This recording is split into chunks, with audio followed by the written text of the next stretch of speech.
Ambassador Velkith stood at the observation deck of the memorial station and watched the distant sun burn in silence. It was a yellow star, ordinary in every way, except for what it represented to the galaxy that had gathered here today to remember the dead 300 years had passed since the fall of Earth. And the Galactic Concord marked this anniversary with the same ceremony they performed every decade. Representatives from all 12 member species arrived at the Grave of Soul to lay symbolic offerings into the void and speak words of sorrow that cost them nothing. Velkith was Serethi, tall and slender with scales that shifted between deep blue and silver depending on her mood. Today they remained a muted gray, matching the heaviness in her chest as she watched debris float past the station's windows. Chunks of metal and rock that had once been cities, homes, and the dreams of an entire species, the humans were gone. Everyone knew this as fact, as certain as the laws of physics that govern their ships. The Varex hierarchy had made sure of it 3 centuries ago, when they unleashed weapons capable of cracking planets and sent hunting fleets to chase down every colony, every station, every fleeing refugee ship, until nothing remained but silence and floating graves. She pressed her 4-fingered hand against the cold glass and wondered, not for the first time, what it must have been like in those final days. The historical records painted a picture of chaos and desperation, of distress signals that went unanswered, of entire worlds burning while the rest of the galaxy watched and did nothing. The Concord had not existed then, not in its current form. The 12 species had been fractured, suspicious of each other, too busy with their own petty conflicts to intervene when the Varex began their extermination campaign. By the time anyone considered action, it was already too late. Now they gathered here every 10 years to perform their guilt like actors on a stage. And Velkith had grown tired of the performance. Ambassador, the ceremony begins in 1 hour, her assistant called from the doorway. A young Serethi named Torek, who still believed in the importance of these rituals, she turned from the window and nodded. But her mind was elsewhere, lost in the classified files she had spent decades hunting down. Files that the Concord preferred to keep buried in archives no one was supposed to access. Velkith was not just an ambassador. She was a historian by training, and historians asked questions that politicians found uncomfortable. She had spent 40 years studying human culture, their art, their music, their strange and beautiful languages. And something about the official story of their extinction had never felt complete to her. Varex military logs she had uncovered spoke of anomalies. Ships that escaped the initial attacks, colonies that went dark before the hunting fleets arrived, and a mysterious reference to something called Protocol Exodus that appeared in 3 separate documents. Before being redacted from all others, someone had tried very hard to erase those references. And that made Velkith more curious than ever. She walked through the memorial station's corridors, passing displays that showcased human artifacts. A violin under glass, its strings long rotted away. A child's drawing of a blue and green planet with a yellow sun. A tattered flag bearing stars and stripes that historians said represented one of their ancient nations. The Concord treated these objects with reverence, like holy relics from a lost religion, but Velkith saw something else when she looked at them. She saw a species that had been brilliant and creative and full of life, reduced to museum pieces and cautionary tales. Remember the humans, the politicians would say in their speeches. Remember what happens when we fail to protect the weak. But Velkith knew the truth hidden in that phrase. The humans were called weak because it was easier to mourn them that way.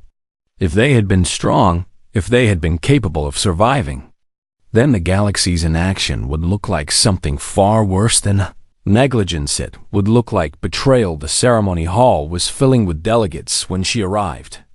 The Krether contingent stood in one corner, their massive insectoid bodies clicking softly as they communicated in their native language. The Orvani floated near the ceiling, their gaseous forms shifting between shades of purple and gold. The Molfari delegation sat rigid and silent, their stone-like faces betraying no emotion in there. Near the central podium stood High Chancellor Vornis of the Sirithi Dominion, the politician who had appointed Velkith to this meaningless post as a reward for her years of quiet service. He smiled when he saw her approach, but the smile did not reach his eyes. "Ambassador Velkith, so glad you could join us," he said with practiced warmth. "I trust your journey was pleasant as any journey to a graveyard can be, Chancellor," she replied, and watched his smile falter for just a moment before he recovered. The ceremony began with the lighting of 12 flames, one for each species of the Concord, arranged in a circle around a 13th flame that burned alone in the center. The human flame, they called it, eternal and untended. A symbol of what was law. Speakers took turns reading prepared statements about tragedy and remembrance and the importance of unity. And Velketh listened to every word while thinking about the gaps in the historical record. The missing ships, the protocol exodus that no one would explain when her turn came. She walked to the podium and looked out at the assembled delegates. She had a speech prepared, approved by the Chancellor's office, full of the same empty phrases everyone expected, but instead of reading it, she paused and asked a question that made the room fall silent. "Has anyone ever wondered if we missed something?" The Chancellor's face went pale. The delegates shifted uncomfortably. Somewhere in the back, a Crethor clicked in confusion. Val smiled, tucked her prepared speech away, and began speaking about the classified files she had found, the ships that were never accounted for, and the uncomfortable possibility that the galaxy's guilt might one day demand more than ceremonies and speeches. She did not know it yet, but this moment would change everything. Within 6 months, she would stand before something that would shake the Concord to its core, and she would remember this day as the beginning of a truth that the galaxy had spent 300 years trying to bury. The human flame burned on, silent and steady, keeping secrets that no one was ready to hear. 6 months after the ceremony at the Grave of Soul, Velkith found herself on a world she had never wanted to visit. A frontier planet called Kethela that sat on the edge of known space like a forgotten outpost waiting for something to happen. The Concord had sent her here as punishment for her speech at the memorial. The Chancellor had smiled while signing the transfer orders and called it a valuable opportunity for field research. But everyone knew the truth. She had asked the wrong questions. And now she was being sent as far from the political center as possible. But fate had a strange sense of humor, because Kethelar was exactly where she needed to be. Strange signals had been coming from the Shroud for weeks now. The Shroud was a vast region of space that no one entered, a place where dense nebulae and gravitational anomalies made navigation impossible and sensors useless. It was the kind of place that swallowed ships whole and gave nothing back. Scout vessels sent to investigate the signals either returned with corrupted data cores or did not return at all, and the local authorities were growing nervous. They needed someone with knowledge of pre-Concord history, someone who might understand what these signals meant. And Velkith had been the only expert available. She stood now in a medical facility at the edge of the main colony, looking down at a dying Virex strapped to a bed designed for creatures much smaller than his massive frame. His name was Torvax, and 300 years ago, he had been a commander in the fleet that burned Earth. The Virex hierarchy had collapsed 2 centuries ago, torn apart by internal conflicts and civil wars, but a few survivors still remained, scattered across the galaxy and hunted by war crime tribunals. Torvax had escaped to justice for a very long time, hiding on frontier worlds where the Concord's reach was weak now. He was dying from a disease that had no cure. And the local authorities had contacted Velkith because he had started talking rambling, really, in the fevered confusion of his final days, about things that matched the classified files she had been investigating. You are the Serathi, he rasped when she entered the room, his yellow eyes struggling to focus. The one who asks questions about the humans. I am, she said, taking a seat beside his bed. And you were going to answer them. He laughed, a wet and horrible sound that turned into coughing. I have answered to no one for 3 centuries. And I will not start now with some scale-covered politician who thinks she can uncover secrets better left buried. Velkith leaned closer, her scale shifting to a cold shade of white that the Varex would recognize as a threat display. You are dying, Commander. In a few days, perhaps a few hours, you will be nothing but another corpse in a galaxy full of them. The only question is whether you die with your secrets, or whether you tell someone the truth before the end. Torvax stared at her for a long moment, and something in his expression changed. Perhaps it was the nearness of death, or perhaps it was something else. A need to confess before meeting whatever judgment awaited him in the void. We did not get all of them, he whispered, his voice barely audible. The humans, we killed billions, yes. We burned their worlds and hunted their ships, but some of them escaped. Some of them ran into the shroud. Volkif felt her heart beating faster. How many? Thousands. Maybe millions we never knew for certain. Our commanders ordered pursuit, but the shroud was too dangerous. Ships went in and never came out. So eventually, we stopped trying and declared the mission complete. He paused, struggling for breath. But they did not flee, Ambassador.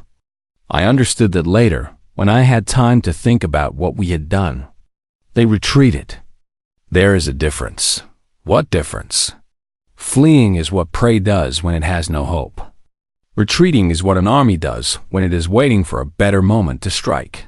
His eyes found hers, and she saw fear there, real and ancient and consuming. We told ourselves they would die in the shroud, that the nebulae would kill them, that they could never survive in such a hostile place. But humans were not like other species we conquered. They were stubborn in ways we did not understand. He grabbed her arm with surprising strength, pulling her close enough to smell the decay on his breath. They are still out there, Ambassador. I know it. I have known it for 300 years, and every night I dream of them returning. And in those dreams, they remember everything we did to them. 2 days later, Torvax was dead, and Velkith was on a transport heading deeper into the frontier. The signals from the shroud were growing stronger, and reports were coming in from mining operations across the sector about strange occurrences, gravitational distortions that did not match any natural phenomena. Phantom energy signatures that appeared and vanished like ghosts. And ancient human beacons activating for the first time in centuries.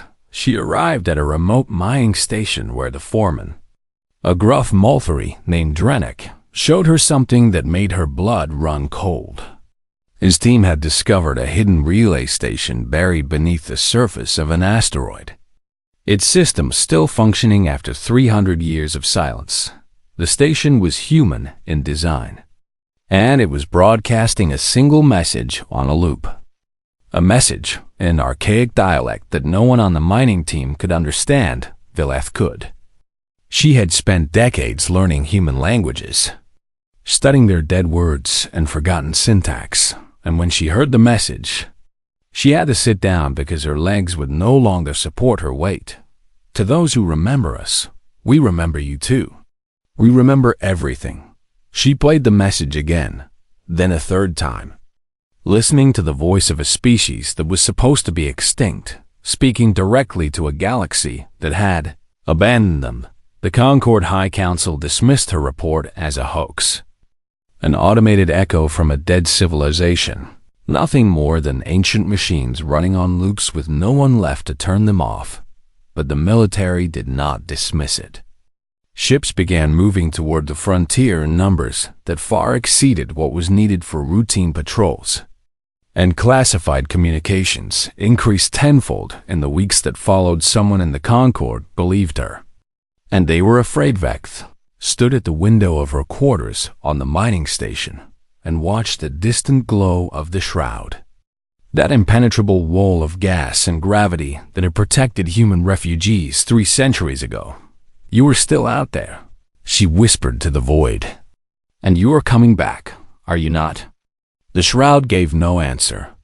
But she knew in her bones, in her scales, in every instinct she possessed, that the galaxy was about to learn what happened when you declared a species extinct before making absolutely certain they were. Truly gone, the humans remembered everything. And Velketh suspected that memory would prove far more dangerous than any weapon the Concord possessed. The Galactic Summit on Alluvion Prime was the most important political gathering in known space. A place where the 12 species of the Concord sent their greatest leaders to debate treaties and trade, agreements, and the countless small disputes that kept the galaxy turning. Velth had been recalled from the frontier to attend as a minor delegate, a position so low that she was seated near the back of the Grand Assembly Hall, far from the central platform where the real decisions were made. The Chancellor had made it clear that her presence was a formality, nothing more, and that she was expected to remain silent and invisible. She did not mind. It gave her time to watch and listen and think about everything she had learned in the past months. About Torvax and the Shroud and the message that still echoed in her mind like a promise or a threat. The session that day was about mining rights in a disputed sector. The kind of boring discussion that made delegates fall asleep in their seats. And Velketh was studying the faces of the assembled representatives when the first alarm sounded. It was a soft chime at first, the kind of alert that usually meant a minor technical problem. But within seconds, it grew louder and more urgent until every communication device in the chamber was screaming with emergency notifications. High Chancellor Vornis rose from his seat with confusion on his face. What is the meaning of this interruption? The answer came from a young Sarathi technician who burst through the doors with panic in her eyes. Chancellor, every sensor array in Concord space has triggered simultaneously. Something is emerging from the shroud. Velketh felt her heart stop. This was it, the moment she had been waiting for without knowing she was waiting for it. The moment when everything changed. The assembly hall had massive display screens that normally showed maps and data during negotiations. But now they switched to sensor feeds from the frontier. And what appeared on those screens made every delegate in the room fall silent. The shroud was parting. The dense nebulae that had hidden that region of space for millennia were moving, aside like curtains being drawn back from a window. And from behind them came ships, not dozens, not hundreds, but thousands of vessels emerging in perfect formation, their hulls gleaming with technology that no one in the Concord had ever seen. They were beautiful and terrifying at the same time. Sleek designs that seemed to flow like water, weapons arrays that glowed with barely contained energy, engines that burned with a light so pure it hurt to look at directly. These were not the primitive craft that humans had used 3 centuries ago. These were war machines built by a civilization that had spent 300 years preparing for this moment. That is impossible, someone whispered behind Velketh. There are more ships there than our entire combined fleet. The Concord had 12 species and thousands of vessels spread across the galaxy, but the Armada emerging from the shroud dwarfed them all. It was a display of power so overwhelming that resistance would be meaningless, and everyone in that chamber understood this simple truth immediately, and yet the fleet did not fire. The ships simply held position at the edge of the shroud, waiting in silence that was somehow more frightening than any attack. Then a transmission began broadcasting across every frequency in the galaxy, cutting through military channels and civilian networks and emergency systems alike. And a face appeared on the screens, a human face. The first living human that anyone in the Concord had seen in 3 centuries. She was a woman of perhaps 60 years, with dark skin and gray hair cut short in a military style. and her eyes held the kind of patience that came from waiting a very long time for something you knew was inevitable. She wore a uniform that Velkith did not recognize, decorated with symbols that meant nothing to the assembled delegates, and when she spoke, her voice was calm and clear and absolutely terrifying in its composure. "My name is Fleet Admiral Myra Okonkwo of the Terran Remnant, and I am addressing the Galactic Concord on behalf of the human species." Chaos erupted in the assembly hall. Delegates shouted and screamed and demanded explanations that no one could provide. The Chancellor looked like he might collapse at any moment. Security forces rushed in with weapons drawn, though there was nothing for them to shoot at, but Velkith remained still in her seat, watching the screen, listening to the Admiral's words with a mixture of awe and something that felt almost like relief. 300 years ago, your ancestors watched our worlds burn. They called us weak and primitive and doomed. They declared us extinct and built monuments to their own guilt while doing nothing to prevent our destruction. The Admiral paused, letting her words sink in. "You were wrong about many things, but you were especially wrong about one. We are not extinct." She gestured, and the view shifted to show the Armada behind her, an endless sea of ships that stretched to the horizon of the display. "We are the children of Earth, forged in exile, strengthened by suffering. And we have returned not for revenge, though we considered it, but for answers." The Admiral's expression softened slightly, becoming something almost human. "The Vorex hierarchy no longer exists. They destroyed themselves long before we were ready to return. We cannot punish the dead for crimes against our ancestors. But you, the species who stood by and watched, who did nothing while billions of our people died, you are still here. And we will have words with you." The transmission ended, leaving the assembly hall in shocked silence. For a long moment, no one moved or spoke, the weight of what had just happened pressing down on every soul in the room. Then the arguments began, accusations and recriminations and desperate attempts to assign blame to anyone but themselves. Some called for immediate military response, though the fleet admirals present explained that victory against such a force was impossible.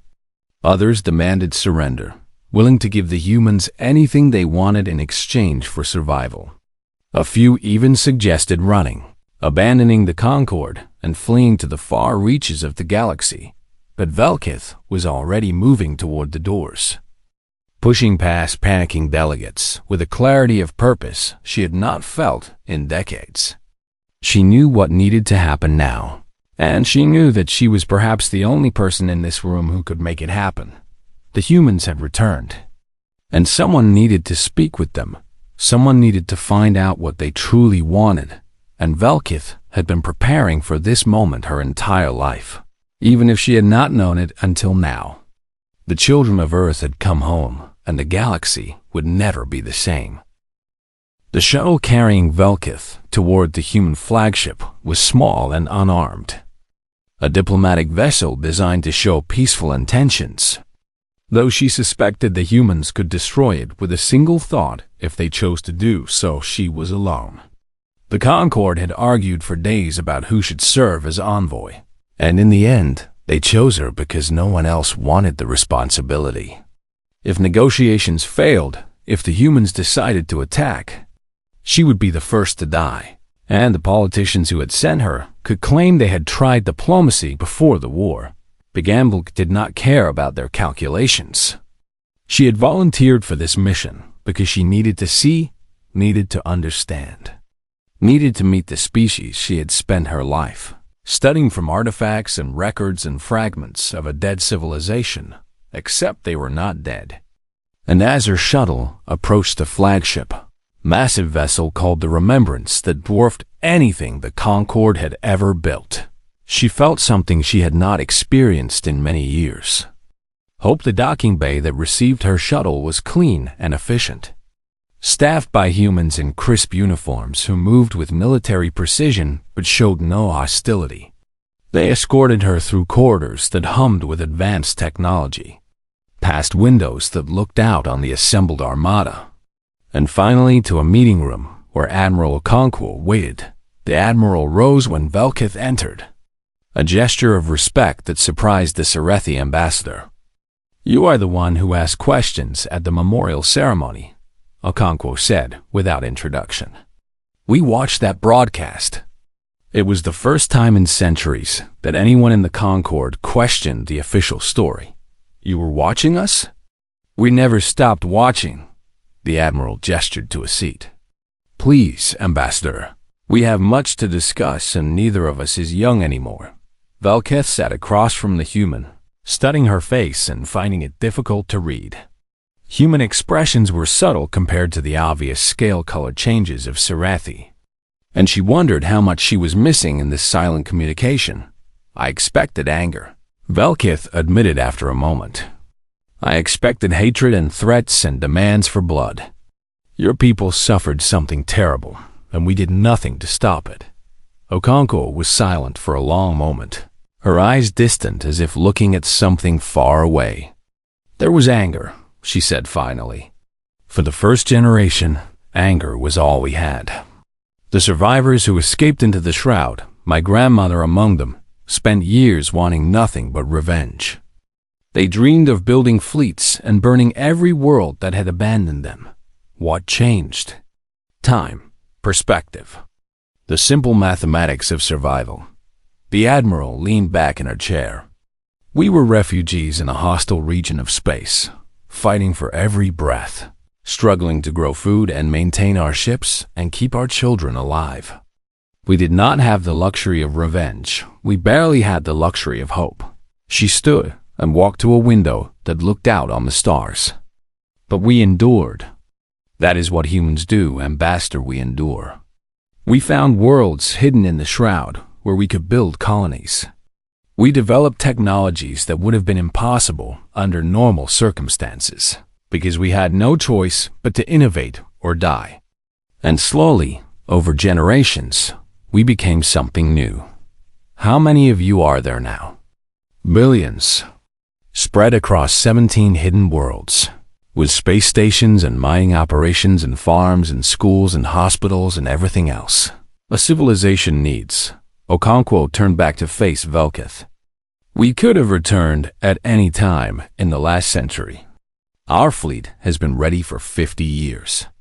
But we waited. Why? Because we needed to understand what kind of galaxy we would be returning to." The Admiral's expression hardened. "We watched the Vurex destroy themselves in civil wars. We watched the Concord rise from the chaos and build something that looked like unity but smelled like convenience. We watched your species perform grief for our dead, while doing nothing to change the systems that allowed our genocide to happen." She returned to her seat, meeting Velkith's eyes with an intensity that made the Serethi uncomfortable.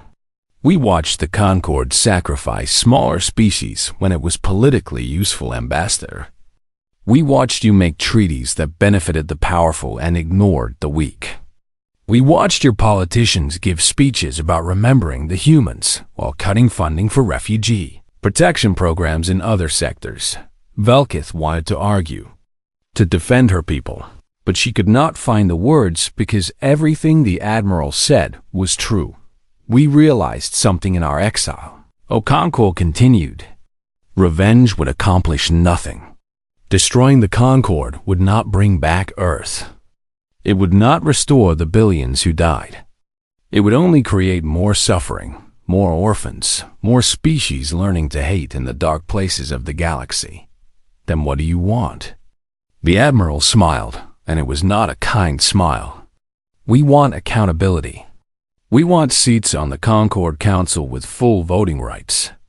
We want territorial sovereignty over the Shroud and the surrounding systems. We want official acknowledgement of the genocide, not ceremonies, not monuments, but legal recognition that crimes were committed and that the galaxy's inaction was a failure of moral courage." She leaned forward. "And we want access to the grave of soul. Earth is our homeworld, Ambassador." The debris floating around that yellow star contains the remains of our ancestors, our history, our heritage. We want the right to return there, to build a memorial station that we control, to honor our dead in our own way. Velkith considered these demands. They were significant, but not impossible. And the fact that the humans were asking for political integration rather than conquest said something profound about who they had become in their exile. The Concord will resist, she said carefully. Many species will see your fleet and fear what it represents. They will call for war rather than accept your terms. We know. We are prepared for resistance. Okonkwo's voice was calm, but carried an edge of steel beneath the surface. But we would prefer peace. We would prefer to join the galactic community and contribute our knowledge and technology to building something better than what exists now. She reached into her uniform and produced a small device that projected images into the air between them, medical technologies that could cure diseases the Concord considered untreatable, energy systems that made current reactors look primitive, terraforming techniques that could transform dead worlds into living ones. This is what 300 years of isolated development produced. Ambassador. This is what humanity created while hiding in the dark.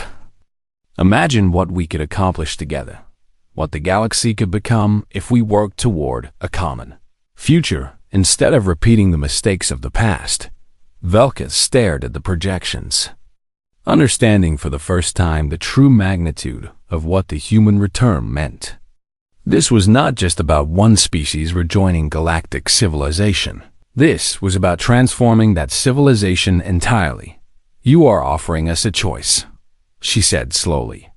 Accept accountability and gain partnership, or refuse and face consequences. We are offering you the same choice the galaxy offered us 300 years ago, Okonkwo replied. The only difference is that we are actually giving you a choice. Our ancestors were never given that courtesy. Velkith nodded, feeling the weight of history pressing down on her shoulders. She had come to this meeting expecting many things, but she had not expected to find wisdom and restraint in a species that had every right to hate. I will advocate for acceptance, she said finally. I cannot promise success, but I can promise that I will try.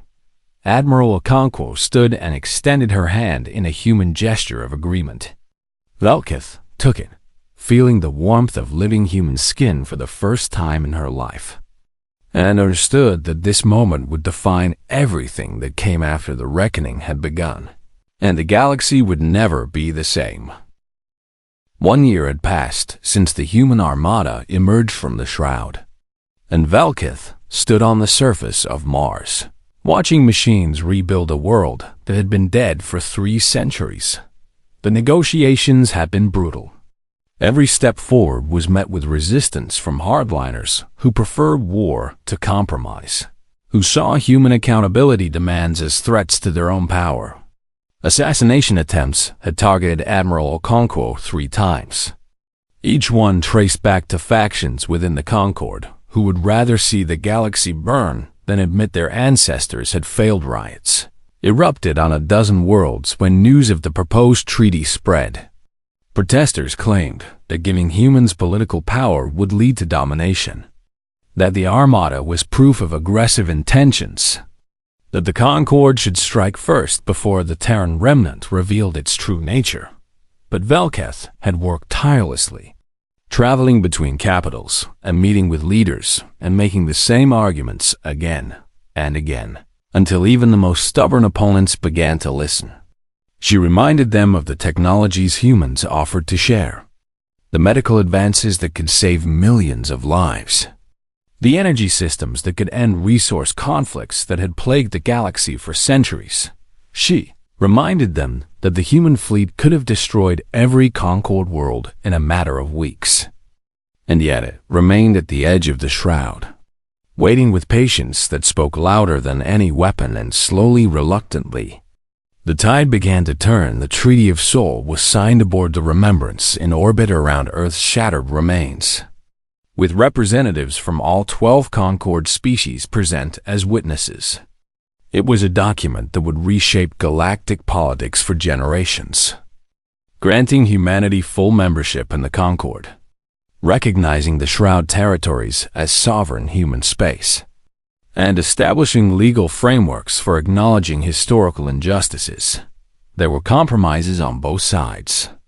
The humans accepted limitations on their military expansion beyond the Shroud, while the Concord created a war crimes tribunal with the power to prosecute those who had aided the Varex genocide 3 centuries ago.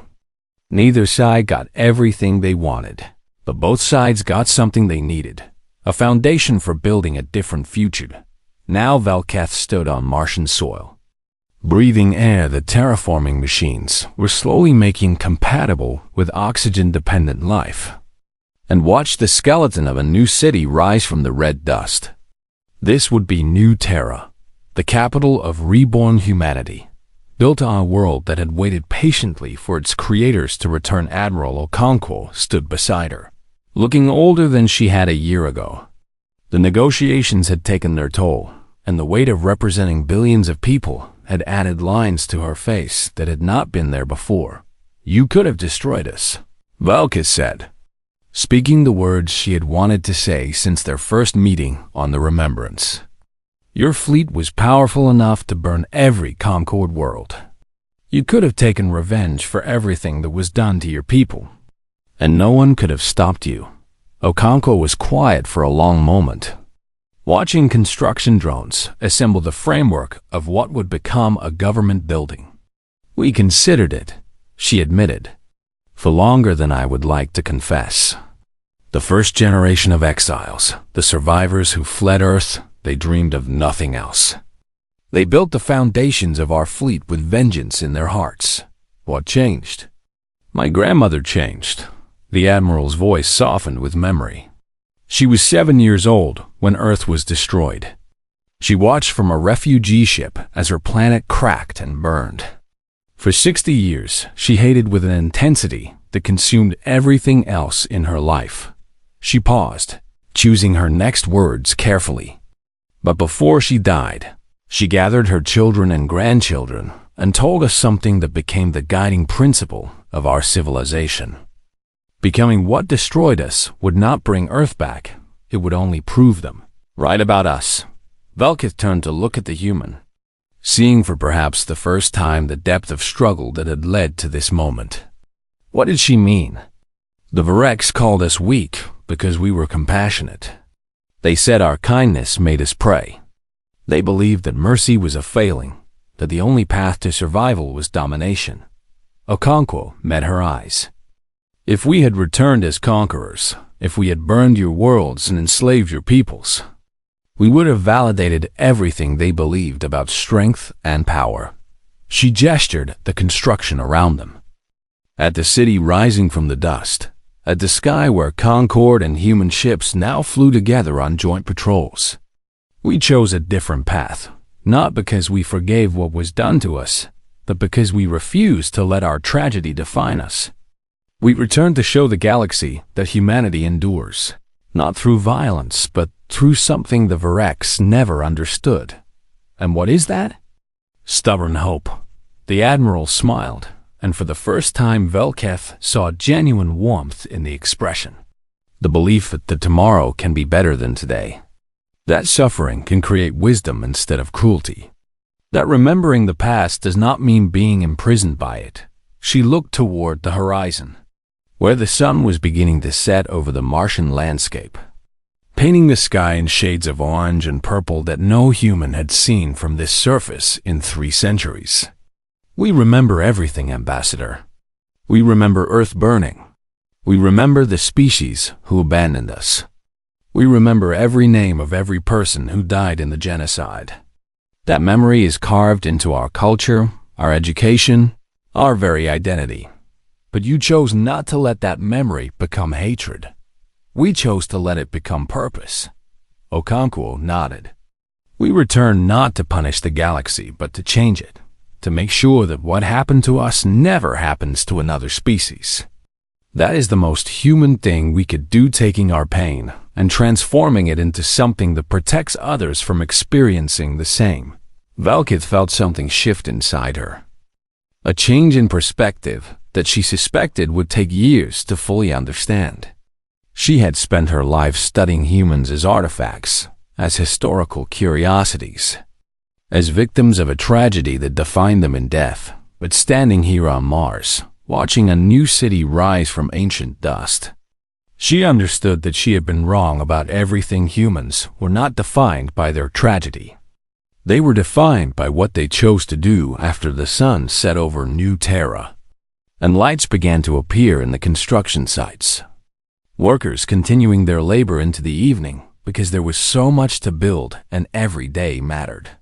Somewhere in the distance, children were laughing, human children, born in exile, now playing on the soil of their ancestral solar system for the first time in their lives. Velkith watched them run and chase each other across the Martian dust, and she thought about what the future might hold.